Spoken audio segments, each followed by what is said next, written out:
The most famous films of all time. It truly is up there with the likes of Some Like It Hot, Ben-Hur, and so many others. Of course, we're talking about the brilliant Sound of Music. Now, can you believe? I know when you look at the stats and stuff like this, you think, wow, it's 57 years ago since the Sound of Music was released to the general public. Fascinating backstory behind the Sound of Music also, because as ever with all those big films, it wasn't necessarily the people that they wished to cast. And then of course, a lot of people didn't think it would particularly work, would be big box office after all. There you have children fleeing the Nazis, all of that sort of stuff against a backdrop of wonderful hills. The hills are alive, you know. I mean, when you look at it on paper, you think, what makes this movie stand out? Now, I don't know about you, the very first time I heard music from The Sound of Music was, in fact, our late wonderful singer who we sadly lost earlier this year, the brilliant Vince Hill, who scored a top 10 hit with his version of Edelweiss. Well, guess what? 57 years down the line, it's going to be back. The Sound of Music is coming back in a brand new, expanded DVD, download, all of that sort of stuff, the cast musical album, starring, of course, the brilliant Dame Julie Andrews and Christopher Plummer, along with the rest of that wonderful team. What's interesting, though, for the very first time, they're going to include new takes, new songs, new alternative takes.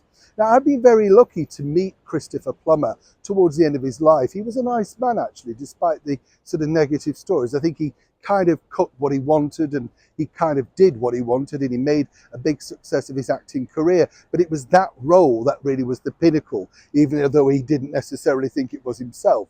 But of course, as all big things, he was cut off in his prime because they decided to dub his voice. They didn't think it was strong enough. And this was a big thing that they did in the golden era of Hollywood. This was the latter part, of course.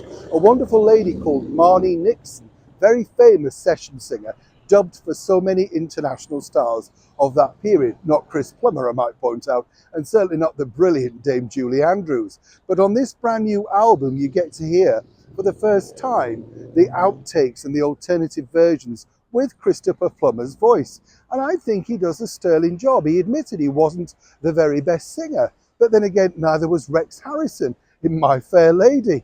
But of course, back in the day, including the likes of Audrey Hepburn, they simply decided to replace you with somebody that could sing, and you never told the public. You see, stars were meant to be that, simply good at everything. Good actors, good faces, brilliant at acting, and brilliant singers too. But of course, we now know the secrets of Hollywood. But isn't it nice, for the very first time, that the fans of Christopher Plummer, the worldwide audience, finally get to hear his versions of those wonderful songs? And more importantly, finally, he gets the recognition that he deserves. Studios did have a lot to answer for back in the golden days. But the bottom line is, huge stars still live on. And that is, without a doubt, the stars of the brilliant Sound of Music. Neil Sean in the very heart of London.